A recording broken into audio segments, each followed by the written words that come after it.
Week 3 for the WPBL has just wrapped up. That's right, we're already halfway into the season. Boston Hunters are on the rise. We have some star power this week. Let's recap it.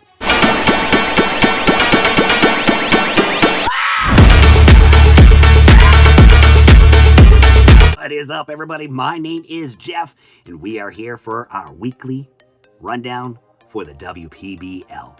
Before we go any further, if you haven't done so yet and you're brand new to the channel, well, what are you waiting for? Hit that subscribe button, hit that like button, and as well as bell notification, as we are going to give you a weekly recap of the WPBL for the entire season, including the playoffs. This week kicked out with a bang. Last week, the star of the show when it came to power was Denae Benites, and let me tell you, she has not cooled off. But we do have a couple more that is right up there, and we got ourselves a little home run race. On Wednesday, we had the LA Queens going against the Firebells, in which San Francisco, now in first place, had an 8-2 win in that game. And one of the key components for that win was Mrs. Kelsie Whitmore, as she slapped not one, not two, but 3 home runs in this game. Yemine Soto, she struggled in this game. She did go 4 innings, allowing 10 hits, 7 runs, 6 of them being earned, to go along with 3 Ks. Liz Gilder went strong for the Firebells in this game.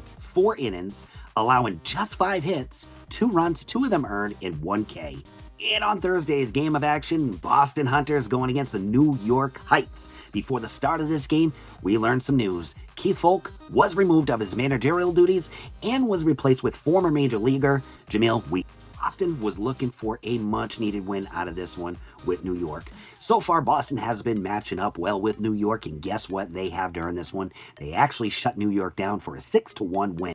Boston sent Allie Schroeder to the mound. She went 3 strong innings in this performance, giving up no runs whatsoever and allowing only 4 hits. Offensively, Takara Gildenhouse, she had a wonderful game in this one. She had 2 RBIs, and Hinoa Kim, she had an RBI as well. And once again, Boston topped off New York in this one 6-1. Then Friday night, what a hell of a game we had. LA Queens going against the red-hot San Francisco Firebells. LA started out 3-0 on the season. San Francisco, they said, we're going to pick up ground, and they had an offensive explosion kind of night. In fact, they won the game 17-3. And Kelsie Whitmore had a huge game herself, banging out 2 home runs, which totaled to 5 on the season at the point of the game. And offensively, she just was not having a big night. She was on the mound too, as Whitmore went 4 innings, allowing just 5 hits, giving up 2 runs, and 2 of them being earned with 2 strikeouts to top it off. You want to talk about a performance of the day? This was Kelsie Whitmore's day. She also drove in 6 RBIs, just on 2 hits, and had 3 runs of her own. Alexia Jorge is another one that had a big night as she drove in 4 RBIs. Skylar Kaplan had 3 RBIs of herself. This was all a game that was written for San Francisco, and kudos to them, because after that game, San Francisco sat comfortably well in first place as they sat with a 4-2 record and bumping Los Angeles down to a 3-3 record. On Saturdays, we have a double feature. We have a mid-afternoon game and as well as an evening game. For the early afternoon, we had the Firebells, after that big game last night, going against the New York Heights. And San Francisco, well, they just left off where they left the night before. I can't even say left enough. I mean, I said it quite a bit there. But anyway, San Francisco came on top of New York 11-6 on this one. Kelsie Whitmore added another home run to make it 6 on the season that she has, including 3 hits, 2 runs, 3 RBIs. Jill Abante added a home run as well. She had a couple RBIs in this game. And Samantha Gutierrez, she had 3 RBIs too. For New York, Denae Benites, she did go homeless in this game, but she still did have 3 RBIs, 3 hits, and 1 run for herself. Just like Friday night, where Kelsie Moore was a starting pitcher for San Francisco and also slapped out a couple of home runs. Well, Jill Abante, starting pitcher, as well, hit a home run in this game, but she went 4 strong innings, allowing 6 hits, 3 runs, and just 2 of them being earned, and struck out 5 batters on the New York Heights. After this win, well, San Francisco now comfortably sits in first place with a 5-2 record. For our Saturday night game, we had the LA Queens. Could they recover from the big blowout the night before going against the Boston Hunters? And the Queens, well, they answered well because they topped off Boston in this one 13-3. Boston Bats just could not show. Jamie McKay had a big night herself, popping out 2 home runs, totaling 4 now on the season. Keith Foulke had a couple of hits, 3 runs, and as well as an RBI in this one.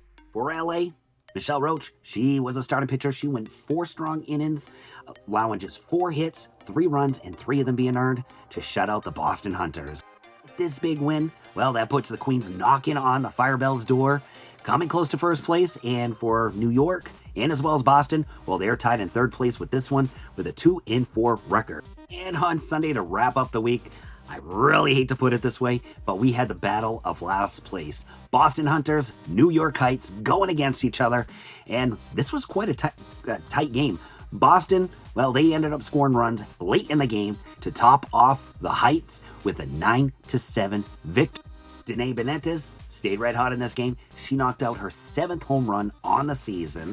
Offensively, for Boston, Rain Pigeon, she had 3 RBIs. Meika Dumas had 2 RBIs, sorry about that, and Suzuki Yamamoto had an RBI as well. So, with this wrap-up, with this win with the Boston Hunters, where do we look at for our standings? For Boston, Rain Pigeon, she had 3 RBIs in this one. Meika Dumas had another couple, and Suzuki Yamamoto had an RBI as well. After this win, where do we stand in the standings, since we're now through the halfway point of the WPBL? San Francisco, we have sitting at the top, first place with a 5-2 record. Los Angeles Queens, we have sitting in 2nd place with a 4-3 record. And the Boston Hunters, that's my 3-4 record right there that I was looking for, sitting in 3rd place. And 4th place is the New York Heights. Last week I mentioned in our recap, where would New York Heights be if it wasn't for Denae Benites' bat? And right now, yeah, they're sitting in last place. They got some ground to cover. Hopefully they get things together this upcoming week, offensively and as well as pitching. Group up as a team, grab a couple of wins, so this way they are not sinking themselves further in the standings. The good thing is, the first year of the WPBL, yeah, we only got 4 teams, and when the time of the playoffs come around, every team will be participating. So, to be true, the standings really doesn't mean much this season. What's gonna matter is how they advance inside the playoffs. As we close out week 3, week 4 is just upon us in a couple of days. Next week we will do another recap, but as we head into this week, week 4, Denae Benites, Kelsie Whitmore, where are their power numbers going to be after this week? Who knows? Will the Boston Hunters keep climbing up the standings? New York Heights, will they find their stride? San Francisco, will they still be crowned in first place? Well, we will only know once the week ends. This is Jeff. Thank you for listening to our WPBL recap. We will catch you all next week. Thank you.